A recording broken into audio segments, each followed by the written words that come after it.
Hi, and welcome to VIBEZ Daily. This is a daily devotional curated by VIBEZ Church to help you practice the way of Jesus and be all that God has called you to be. You have joined us for our year-long series titled Devoted.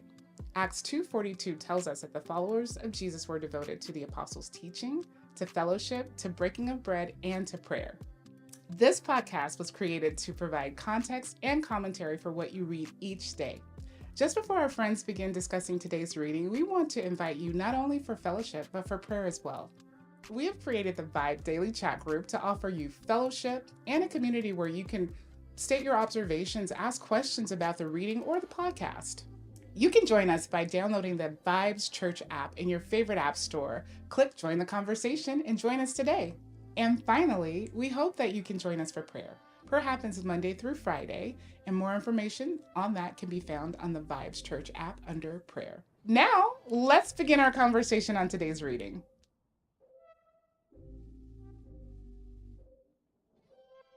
All right. Welcome back to the VIBEZ Daily podcast. It is day 106, and we are back this week to continue through the book of Second Kings. We're so excited to have you back with us and praying that you continue to journey through the Bible as we have started in Genesis, have made our way through now 11 books, and are continuing to work through this. But I am back again, joined by my wife, Victoria, this week, and so excited to have her with me to have this conversation as we continue this discussion through the kings of Israel and Judah, which we will do this week. But just before we get into that, as I was reading this week and even kind of thinking a little bit about last week's discussion, it kind of gave me an idea for our question this week that we'll ask and think of. And I think back to, early in First Kings, God kind of gives Solomon the choice of anything. Right? Elisha kind of gets another option similar to that, where Elijah asks him, what can I do for you before I go? Right. I just wonder if you were in that position and God kind of gave you the opportunity to say whatever you like. Yeah. What could I give you or offer you? What would it be? Okay. I think I cheat a little bit. I'm cheating a little bit here because he asked for wisdom and it went pretty well. It went pretty well for him. So I would also ask for wisdom, but not just wisdom. I want wisdom and like the like weight of the Holy Spirit, and specifically the conviction of the Holy Spirit. Like if when I am wrong, like sometimes you're just like, Lord, I'm not sure if I'm in your will. Like I don't know. Like I want both the wisdom and the checkmate. Like check me, right? If I'm out of your will, because I feel like the wisdom could go to my head and make me feel like sometimes it, pump me up, right? And at the end of the day, Solomon, with all that wisdom, still fell short. He still turned away from God. Yeah. And was out of God's will. And so I would love the wisdom. Hopefully the Lord still slides in the riches for your girl. Just saying. I'm not gonna ask. Well, you can if you want to. so wisdom, but also like I want to be in your will. And so I was gonna say like a contrite heart. Is though I'm always like, devoted to the Lord, but then I feel like that's not the love that the Lord wants. Like the Lord wants a willingness of the heart, right? And so I couldn't ask for that. So just convict me when I'm wrong, and at least give me the option to choose you. Okay, good. Yeah, I think I don't know if this counts, because I don't know if this is like something that he can give me per se. Okay. Yeah, I mean, I would just if I had to personalize, I'll figure that out, see if I can work that out. But essentially, what I want is I just want unity in the body of Christ. So selfish. And so, like, I mean, but I think it's we're stronger together. You know what I mean? So I think like it's not even so much about being selfless as it is like I think we accomplish more together. So I feel like it just makes us all better. Gotcha.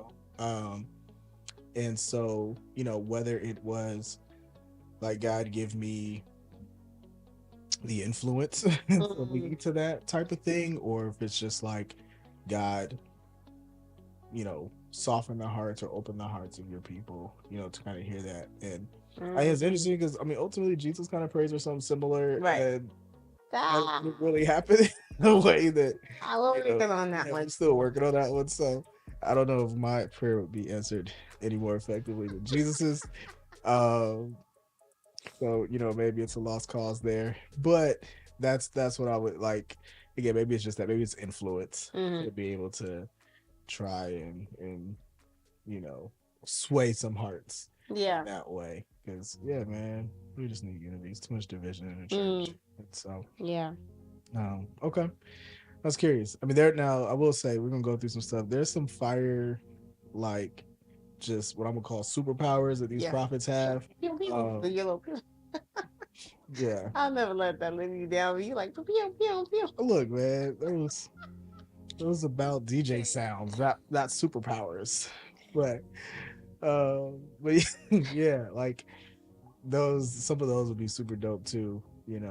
If he can't pull off the unity, then I'll take the fire from heaven. Yeah, come on, somebody. Like the double portion of the spirit. Yeah, I'll take that, where I can just somebody making fun of me because I ain't got no hair, and I can just be like, bears. Go get them. On the kids, though, that was a little messed up. It was a little much, but I'm just saying. I just want the ability. I'm not saying I'm gonna use it that way. Right. I just want to be able to, modern day Marvel. Yeah. I'm gonna be a superhero. I'm gonna save the people. Yeah. All that kind of stuff. If you won't give me unity, that's the backup plan. Gotcha. But that being said, let's jump into 2 Kings chapter 5. Last we picked off or left off really was with Elisha, who is now taking over for Elijah. Talked a little bit about that double portion. That's what he asked of Elijah, was that double portion of his spirit.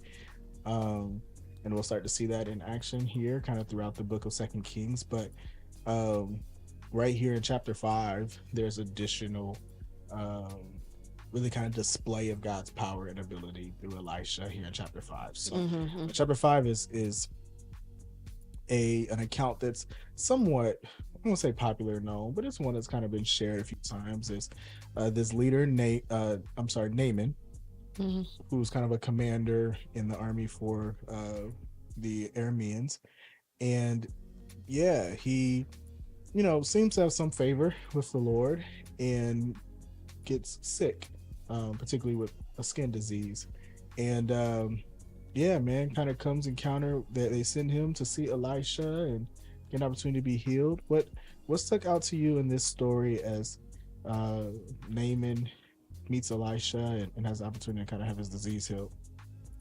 Yeah, I think for me right off the bat was the fact that like he was still in charge with this skin disease, right? Like he was still operating. I was like, he must have been dope. Like he must have been fire. Like I don't know. I know they don't have the same rules as Israelites, where like he would have been banished from like the community with his skin disease. Got you. But the fact that like he's still like highly favored and in charge of a lot of people with this skin disease was like the first thing that stuck out. That like he was a leper. Like he would have been banished if he was an Israelite. But and just like how dangerous proximity to him was, right? So I think that was the first thing that was interesting to me. But the second thing right off the bat in the first like couple verses was, this little girl, she didn't have to speak up. But like the fact that she even said something, she could have just like thought about it. Like, oh yeah, if only. But I felt like even there was even like a care in her tone. Like, if only he would have been in, Israel with this prophet. Like, he could be healed. Like, even though she was captive and, pretty much enslaved, right? Like, it's something like, you could have held that back from your captors. You didn't know them nothing. Yeah. You don't know them anything. But I do appreciate, though, that, like, she spoke up. And it led to this great story that made it in the Bible. Yeah. And so many others didn't. Yeah. How about you? Yeah, I mean, I'll say in that first verse, one thing that just jumped out to me was that the Lord had given victory to Aram, like this of Judah, but And I don't know that like this was described in such a way that like the Arameans had favor with God, but more so, I believe that the writers of Kings saw everything from God's like sovereignty and perspective, and in the sense of like, well, if they had victory, it is because the Lord allowed it. And so when I see that, the way mine reads is the Lord had given victory to Aram, like, yeah, I don't know. I thought that was interesting because to this point, it only really kind of, you really typically see God give victory to the Israelites, something of that nature.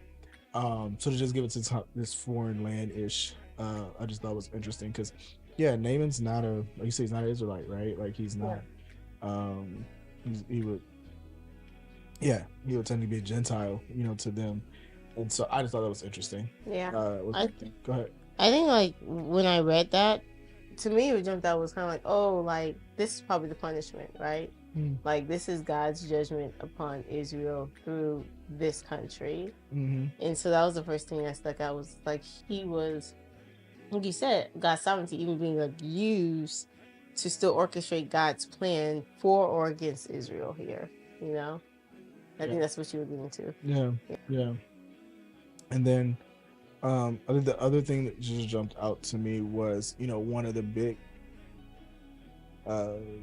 points in this story is obviously that like Elisha doesn't even come out to see him, but kind of just tells him to go wash himself in the Jordan River. Yeah. And Naaman is like really frustrated and upset with like what it was. And I think it just spoke to like the fact that we often believe that God's like miracles should look a certain way, right? Or we can sometimes just miss what he's doing because we're looking for something else, right? Like he was upset because he expected Elisha to come out and see him face to face and maybe, lay hands on him or call on the Lord in front, right? He kind of described a plan for him to do.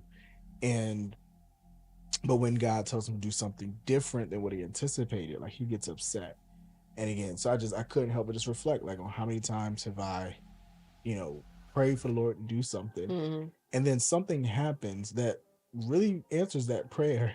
I'm like, that's not what I meant, Lord. Like that's not what I wanted to see. I didn't want it to happen that way. No, I didn't mean that. Where it's like, Lord, I need you to provide, and I'm thinking he just gonna give me, $100, right? But instead, like my bill is just $50 less than I expected. I'm like, oh well. I wanted the $100, I didn't want you to just save me some money. Like I wanted the cash in hand. And like, God, I thought you was gonna send me a check in the mail magically. And instead it's, well, I don't know, here's 8 hours of overtime. Like I don't want to work overtime. I wanted you to send me a check in the mail. I got to go dip myself in the river 7 times. That's work. I don't feel like doing that. And not just a river, the Jordan, right? When he was like, it kind of was, to me, it was like, do you know who I am? Yeah. Like, I came with this big old entourage. I gave him all this money, all this stuff. I feel like he was really promised, like, you're not going to come out and see me. Like, it's not even about, like, it's not about you, boo. Yeah. Like, the Lord doesn't do miracles because it's about you. Yeah. Right? Yeah. I think I noticed the same thing, but one thing I did love though about even Elisha's response though was pretty much like, you can't buy the works of the Lord. Like you're bringing all this stuff. I don't want your stuff. I want you to know God. And I think that's like, it's hard because it's like we should be following the lead of these prophets, right? Yeah. That like doing the work of the Lord and doing signs and wonders is not for profit. Yeah. Right? Like he had this ability and he could have been charging for it, kind of like what was it, Balaam? Yeah. Right? Yeah. Had special abilities and he was charging for it. Yeah. Like here, Elisha's like, I don't want your stuff. Yeah. I don't want your money. Like I'm doing this so that you will know who the Lord is, right? Yeah. And I think there's a difference between this and like tithes, right? Like bringing a tithe, if he would have probably taken this to the temple afterwards and given it to the Lord, then yes, the Lord probably would have accepted it. Right. But like this wasn't to the Lord's house in the temple to give God glory. Yeah. It was to a man, Elisha. Yeah. Yeah.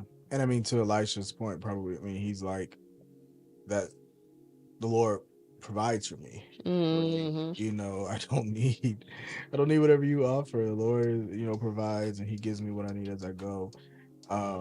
Because yeah, I mean, obviously it goes to his servant doesn't quite see it the same way, because his servant goes and is kind of deceitful and gets those things from him. And Naaman's like, yeah, sure, you can have it, take more than you asked for. Right?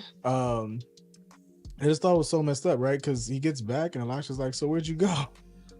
What do you mean? Like your mama asking you, she already know what you did. You said, oh, I ain't go nowhere. I ain't been nowhere. And then he was like, well, and my heart didn't go. Like, you know, yeah, sure. And I didn't go anywhere when he got down from the chariot. Like, you know, like, yeah, I see you. And your phone didn't say that you was at right, like your location wasn't on this whole time. Find mine wasn't that. I know exactly where you are. Quit playing. But yeah, like, you know, he catches them and is ultimately he's punished for it. But as you said, yeah, there was a different heart posture there. Yeah. Like because even if he thought he was doing it for the right reason, he wouldn't have hid it from Elisha. That part. Right? Yeah. So like it's clear that his motives were different, and were in the wrong place. Because yeah, he wouldn't have hid it from him. He would have came back and said, Elisha, I feel like the Lord said this, and this is why we should have taken it, because this is him providing for us. But no, it's like, nope, I didn't go anywhere. I didn't have anything. So yeah. But it takes us to chapter 6, where it just kind of opens with this, again, another miracle of sorts and sign, really quick, where I don't know, it feels like so subtle, but they just kind of tell the story of their building, you know, something with chopping with wood and with axes, and the axe head falls in the water, and they're like, oh Lord, that was borrowed, I gotta take that back. And it's like, oh, okay, where was it? And then throw some wood in and it just floats. Like, I don't know, it's just like just subtle miracles here. Right? Yeah. Which, like, to me doesn't even really, that was so interesting about that miracle. And even like, again, back to the one with the bears and the kids, like, it's like this, I don't even know the point of this, in a sense of like how God gets the glory, quote unquote, out of an axe head floating. Yeah. You know what I mean? It almost just feels like I'm just demonstrating for the sake of it. Because I mean, I don't know, could they not swim and go down and get the axe head? Or I don't know how deep the river was, but like, yeah, I don't know. But that happens, and then we kind of keep going, and there's a couple wars that really kind of happen. So we just talked about the Arameans essentially with Naaman. Yeah. Can I comment on this axe thing though? Sure. Yeah, I think it was interesting. What stuck out to me more so just the axe floating was why they were building this thing. Like the fact that they were sons of prophets, because like you said, there was like, it's not because he's trying to convert people to Christ, right? Or not Christ, to Yahweh. These were sons of prophets, and it looks like they were living with him, right? Like indwelling. I think that part like was his disciples. Yeah, like his disciples. And I think that to me that like stuck out because it's like, okay, they were doing this in the Old Testament. Like we see how like Jesus was with his disciples and they lived together and they moved together. Like, and I did not realize that these prophets like had discipleship that lived together. And I think that's another thing that resonates with me about, like you said, your whole unity thing.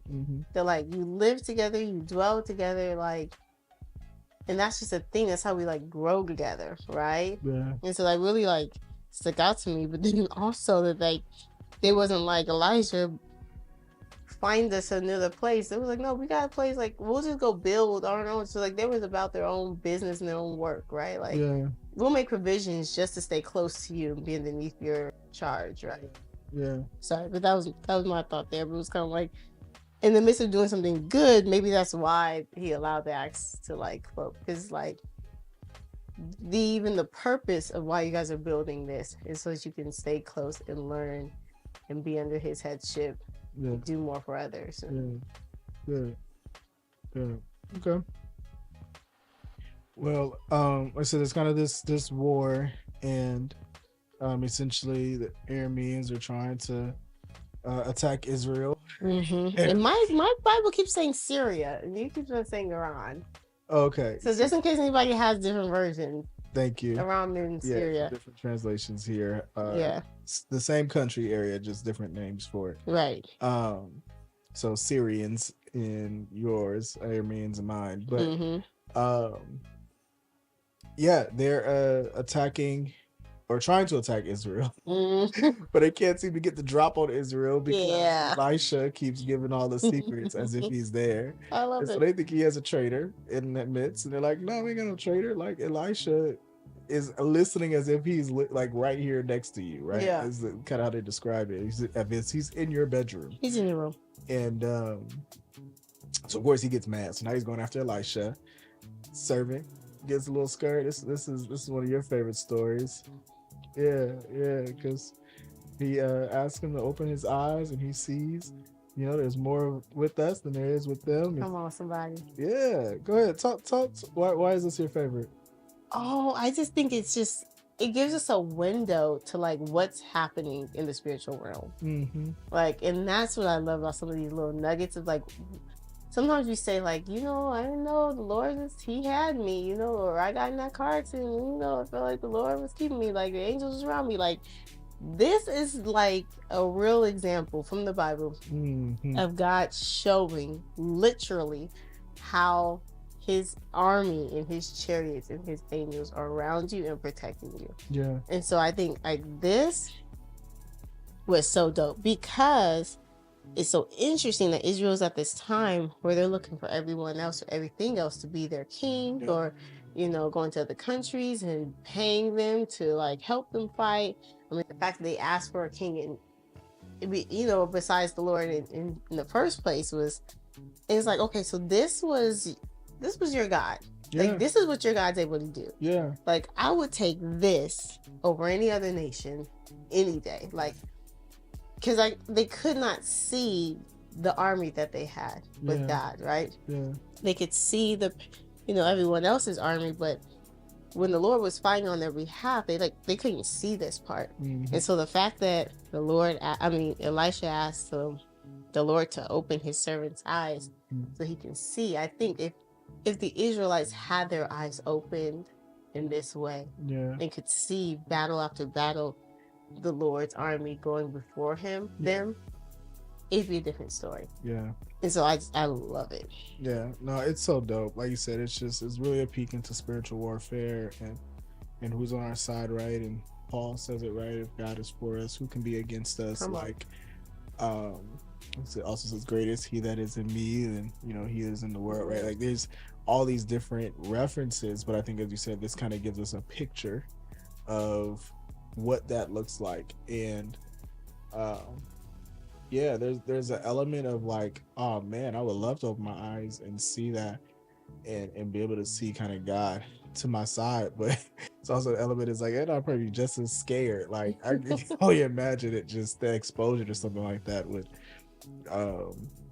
be crazy. But we see this army fight so many battles for the Israelites. There's so many times where it just says like the angel of the Lord goes through the camp and like thousands of people die. Right. Like, and that's all I got. That's the only answer they got. Yeah. When he told David, like, just wait and listen for the marching in the trees, right? And then go out. It's like, this was the armies. Yeah.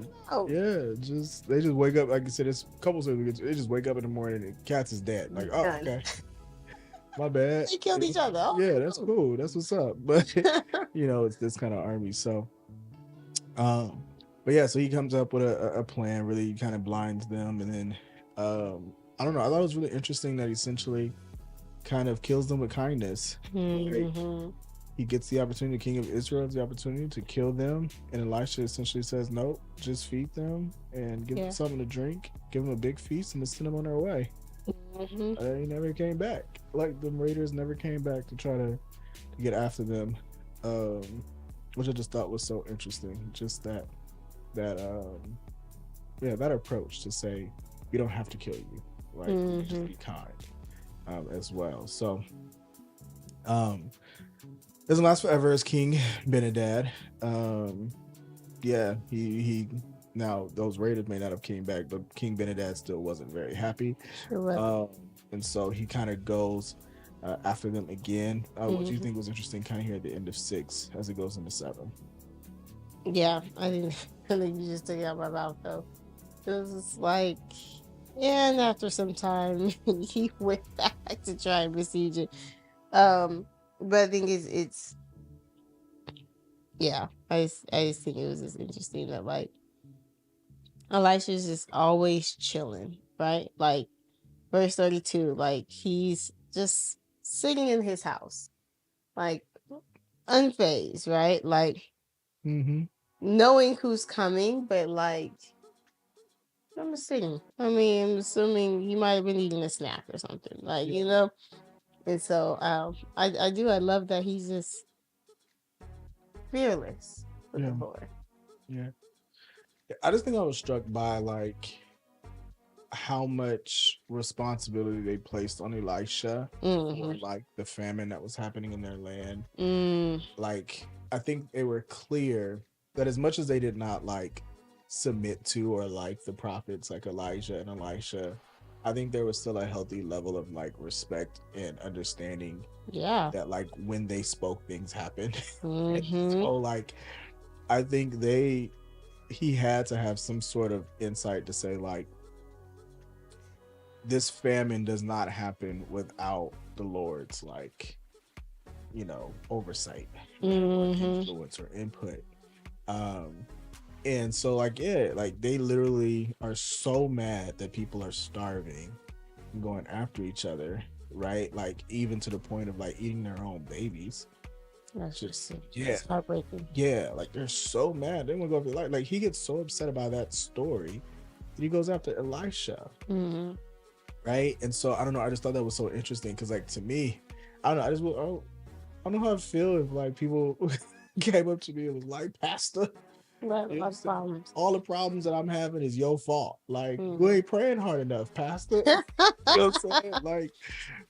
Like I don't know what you want from me. Like but like in Elisha's case, like they really kind of felt he had responsibility and so, you know, in 7 he kind of gives this like, you know, hey, all right, tomorrow y'all have food. This time tomorrow y'all have plenty of food. Yeah.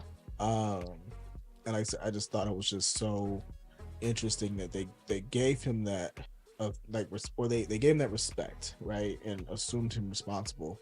And in a sense, he kind of was like I don't say he was, obviously God was, but that he had the ability just that easily within a day to feed everybody more than enough food. Yeah. Like I don't know, that part just really struck me. Yeah, and there was this level of respect because as we see like back in verse 21, the king of Israel refers to Elisha as my father. You know, and so he's like my father, and he continues this way throughout this book of like him referring to him as like my father, or he'll say like your son, right, and referring to himself, the king will. And so yeah, and so I think he did have this reverence to them that I just haven't seen quite as often with some of the other prophets either. But yeah, I think so what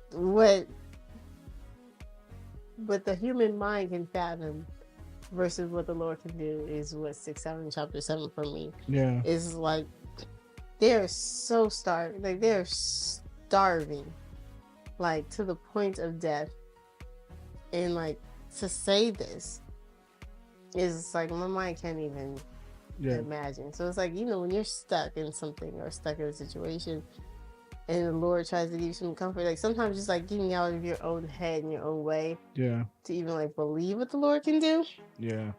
And so yeah, I just love the heart of these lepers though, because they're like, well, either we gonna die here or we could try and die over there, you know, if things go bad. But if things go good, like, you know, we might as well get something to eat and be slaves, you know. So I love that faith that they took.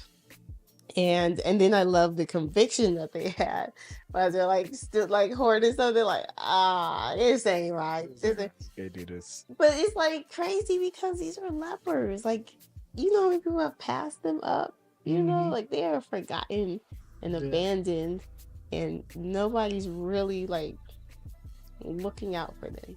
But the fact that they're the ones who took it upon themselves to go back and to help the entire city, the town, that was dope. Yeah, that was cool. I mean, I think there was still a little bit of a fear element on their part. Like, if they find out we kept this, they're gonna kill us. But they still did the right thing by it.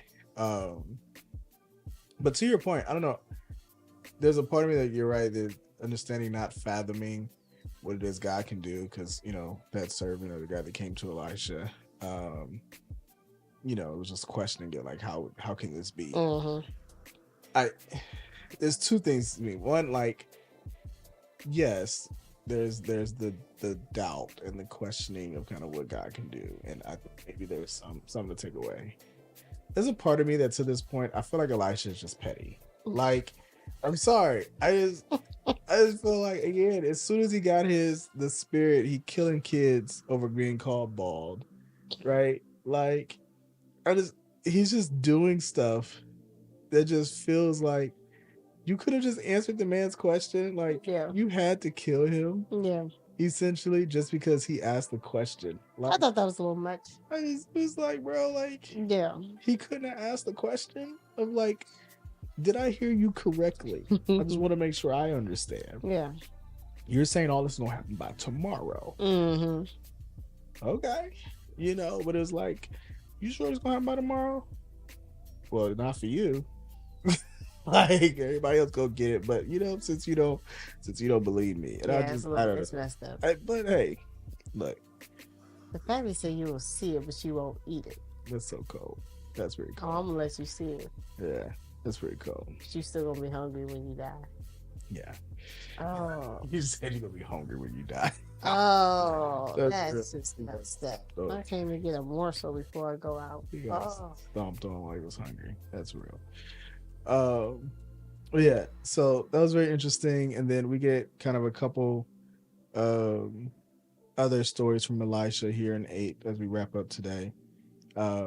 First, here's the kind of the Shunammite woman that we got introduced to before, whose son he raised from the dead. Like, she kind of gets her land back after being away for 7 years during a famine. Kind of some perfect timing stuff happens. I love that. It was just like perfect timing. The Lord had his hand over this woman. Yeah, which is so interesting. Yeah, it's so interesting. Like, on so many levels. One, she's a woman. Two, she's a Gentile. Like, God was really looking out for her, man. And she was married, so this whole story could have been about the husband. So why they just pointing out that it's a Shunammite woman? Yeah, something about her kindness to Elisha. But yeah, so that was an interesting story, and then Gehazi's over here though. He made it to somewhere else. You said what? Gehazi, the the servant. Yeah, he's still alive. He got leprosy or something, but he's alive. He living. He went to where they accept lepers. Yeah. And then Hazael, this king who gets sick. Well, actually, he doesn't get sick first. It's Ben-Hadad who gets sick. Who was the king that we just talked about earlier? Yeah, was coming after Elisha. Gets sick, and then kind of Hazael is declared to be the next king. Kind of a very interesting story there, which we find interesting here. Before we get into these last couple kings in 8. Yeah, like how this Hazael thinks that he's nothing, right? But as soon as he gets a little glimmer of, oh, I could be king, that like he goes and does all this stuff. Like, he starts murdering, and he said, and Elisha's over here crying over the things he sees he's about to do. Like, he just turns into a tyrant. Like, yeah. So it just really shows you like this man's heart. Like, yeah, I don't know. I think it was just interesting that he just went from this supposed humble servant to this ruthless individual. Yeah. It was pretty cool. Like you said, just a glimpse of, oh, I can be king. Okay, Smothered. Right then. Yeah, let me take him out. Yeah, so end of 8, we get kind of a couple other of Judah's kings. We get Jehoram and Ahaziah. Anything in particular in their reigns that you thought was interesting? Yeah, these wives that they married, right? Like, they were both evil, and these are both kings of Judah, right? And so, like, this first one, Jehoram, like, he marries the daughter of Ahab, right? And so he does what the house of Ahab does, right? And then this Ahaziah, he his mother was the granddaughter of Omri, right? In which we know that he was not right in the Lord's eyes either. And so and he does what's evil in the Lord's sight too. And so that, to me, like, big picture, like, it matters who you marry. Like, the influence of who you marry is more than you think, right? Like, it's not wise to just marry for economical reasons, or, like, logically this might work, or to get favor with somebody or status, like, it really matters, because they will either turn you to or from God. They'll keep you from God or bring you closer to, right? And sometimes we think you can do you and I just do me, but here we see that, like, nah, it was a shift for sure. Yeah, I did think it was interesting. Like you said, definitely the daughter of Ahab, and then eventually, it's the next generation, right? So they refer to his grandmother, essentially, who was just Ahab's, or another woman in Ahab's family that, like, ultimately had that influence. And so, yeah, definitely, if there's one lesson we've got from Kings, from Solomon to now, to to Ahab and Jezebel, to this, right? Like, yeah, man, who you link up with is super, super important. And I honestly, I say to people all the time, man, like, short of your decision to follow Jesus, I don't know if there's any more, any one decision that will more impact the direction and quality of your life than married. Yeah. Like, there's just, it's so much making decisions together, vision, raising a family, like, everything about the direction and quality of your life is only based off of it. There's so many things I know I couldn't be doing today if I were married to you, like, specifically because of, like, what you support and, like, who you are and your faith, or your, so many different things, right? That, like, our life is what it is because we're together specifically, right? And so never have as much savings and coupons ever. I don't think the savings and coupon. Like, you'd save $232 this year so far. Got you, babe. Thanks. I appreciate that. It's probably low on the list of things that I appreciate about you. I can see that's something you're super proud of. So maybe I should raise it on my list of things. That's my contribution to that. So yeah, I will try to appreciate that more and call out every time I see a savings thing come through. So that's great. I appreciate you. But yeah, definitely a big deal there, kind of who they married and how that worked. But last thing I just think it's interesting that Ahab's descendants are still around at this point. Yeah, we will see eventually when they're wiped out, right? But I think compared to some of the other promises where God said that they would be wiped out, it didn't seem to happen quite as quickly. Yeah, and maybe that's due to his repentance kind of at the end there, right, where he's sorrowful before God, and God said, well, this won't happen in your lifetime, that kind of thing. Maybe it's something due to that he kind of gets a couple generations thereafter. Yeah, but yeah, I thought that was interesting that we're just still reading about it, that it wasn't like an immediate kind of wipe them all out. We will see tomorrow. Yeah, when that happens. So he gets to survive another day. and live another day, or his family does, I should say. But Yeah. that does bring us to the end of today's reading specifically, and so we'll come back tomorrow and start back at chapter 9 and kind of continue from there. But again, hope this has been helpful for you. Appreciate you joining us today for the VIBEZ Daily podcast. But until we see you tomorrow, take care. Thank you for joining us for the VIBEZ Daily podcast. Be sure to like, comment, and subscribe on your favorite podcast platform, or download our favorite, the VIBEZ Church app. Visit vibes.church/devoted for additional episodes, notes, details, and the latest merch. Join us next time as we continue our journey through